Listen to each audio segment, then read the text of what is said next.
अब प्रश्नावली 3.4 से पहले उदाहरण नंबर 7 आता है, तो वो उदाहरण 3.4 एक्सरसाइज के लिए है, तो इसको सॉल्व करता है। तो एक बार आपका ध्यान इधर होना चाहिए।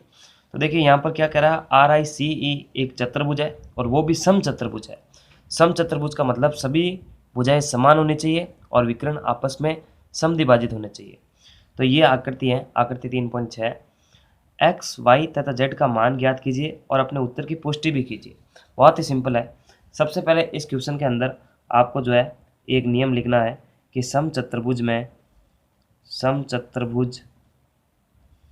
की सभी भुजाएं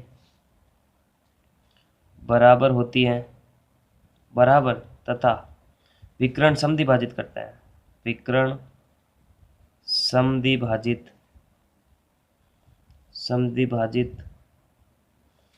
करते हैं। तो इसके इसी गुण से इसी डायग्राम में हम जो है एक चीज़ का पता लगा देंगे कि सभी भुजाएं बराबर हैं। इसका मतलब ER के बराबर RI, फिर RI के बराबर CI। देखो इसको कैसे लिखूंगा मैं, RI के बराबर IC, फिर CE और फिर ER। यहाँ पर आपको आकृति के अंदर देखना है कि आपको Z का मान निकालना है और Z का जो मान है वो है RI। और यहाँ से यहाँ तक देखिए ये 13 लिखा हुआ है, इसका मतलब है ER का मान है 13। अगर ER का मान है 13 तो सभी भुजाएं एक दूसरे के बराबर है। तो इसका मतलब जो ये RI है, इस Z का मान क्या हो जाएगा, Z बराबर R आ जाएगा, क्योंकि सभी भुजाएं बराबर है। समचतुर्भुज में सभी भुजाएं बराबर होती है, तो अगर एक भुजा का मान हमारे को पता है तो सारी भुजा निकल जाती है। उसके बाद देखिए एक्स और वाई का मान निकालना है। तो देखिए एक्स और वाई के मान निकालने के लिए हम क्या करेंगे, यहाँ पर आपको चेक करना है।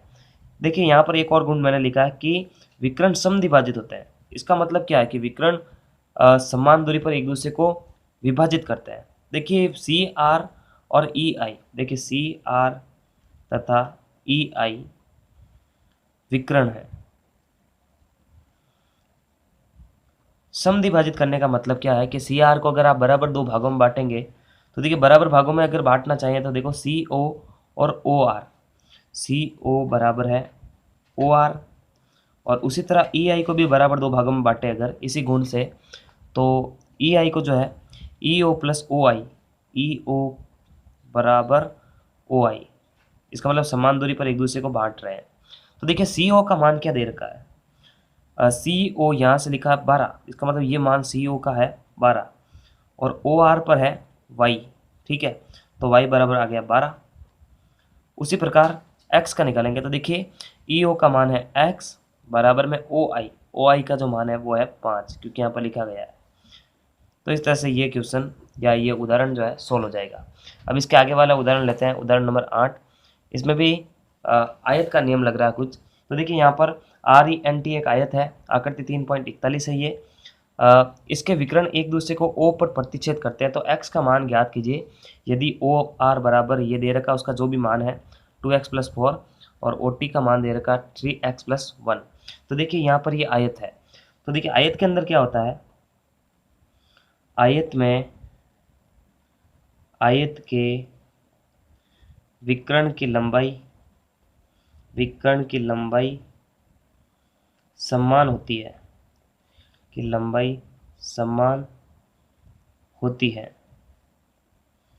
तो देखिए विकर्ण की लंबाई समान होती है, इसका मतलब इस आयत के अंदर भी विकर्ण की लंबाई समान होगी।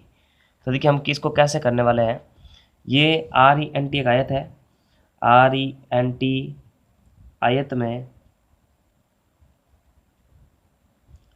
आयत के विकर्ण की लंबाई बराबर होती है। इसका मतलब TE बराबर RE, हम ऐसे लिख सकते हैं TE के बराबर RE। अब देखिए हमारे पास में जो है यहाँ से यहाँ तक की दूरी दे रखी है और यहाँ से यहाँ तक की दूरी दे रखी है। इसका मतलब विकर्ण जो आधे हैं उनकी दूरी दे रखी है, पूरे विकर्ण की दूरी नहीं दे रखी है। तो देखिए अगर आयत के विकर्ण की लंबाई समान है तो आयत के आधे विकर्ण की लंबाई भी समान होगी। जैसे कैसे, मैंने यहाँ पर लिखा AB के बराबर, ऐसे उदाहरण दे रहा हूँ, BC है। अगर हम यहाँ पर 1/2 लिख दें और यहाँ पर भी 1/2 लिख दें, तो अगर पूरा भाग पूरे भाग के बराबर है तो आधा भाग भी आधे भाग के बराबर होना चाहिए। तो अगर आयत के विकर्ण की लंबाई बराबर है तो आयत के आधे विकर्ण की लंबाई भी बराबर होगी। तो देखिए अगर टी ई का आधा अपन करें तो टी ओ आएगा, ठीक है। इसको अपन टी ओ और इसको हम अगर आर ई, ये कह रहा है यहाँ पर, सॉरी आर एन था, विकर्ण आर ई नहीं था, विकर्ण आर एन था। तो टी बराबर आर एन। देखिए आर एन का आधा कितना हो सकता है, ओ आर हो सकता है। तो अगर पूरा विकर्ण की लंबाई समान है तो आधे विकर्ण की लंबाई भी समान होगी। और ये हमने इसलिए लिखा ताकि इन दोनों को एक दूसरे के सामने लिख सके और फिर x का मान ज्ञात किया जा सके। तो देखिए यहाँ पर टी ओ के बराबर मैं क्या लिख सकता हूँ, टी ओ का मान दे रखा है, या फिर ओ टी 3x+1 बराबर ओ आर का मान दे रखा है 2x+4। बस इतना सा ही ध्यान रखना है कि अगर आयत के विकर्ण की लंबाई समान होती है तो आयत के आधे विकर्ण की लंबाई भी समान होगी। इस समीकरण को इस समीकरण के सामने लिखने के लिए हमने ये चीज़ करी है।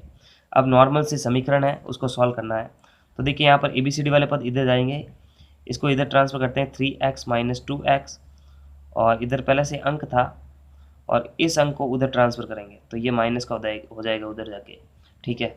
फिर यहाँ पर इसमें से ये घटेगा तो x आ जाएगा और उसमें 4 में से 1 जाएगा, 3 आ जाएगा। तो इस तरह से x बराबर 3 इसकी वैल्यू निकल जाएगी। बहुत सिंपल है, एक दो बार वीडियो को रिपीट करके देखना पड़ेगा तब ये क्वेश्चन समझ में आएगा। कुछ नहीं, बहुत सिंपल है। विकर्ण की लंबाई समान है तो आधे विकर्ण की लंबाई भी समान होगी। फिर इस समीकरण को इस समीकरण के बराबर लिखना है और फिर नॉर्मल सा पक्षांतर करके इसको सॉल्व करना है।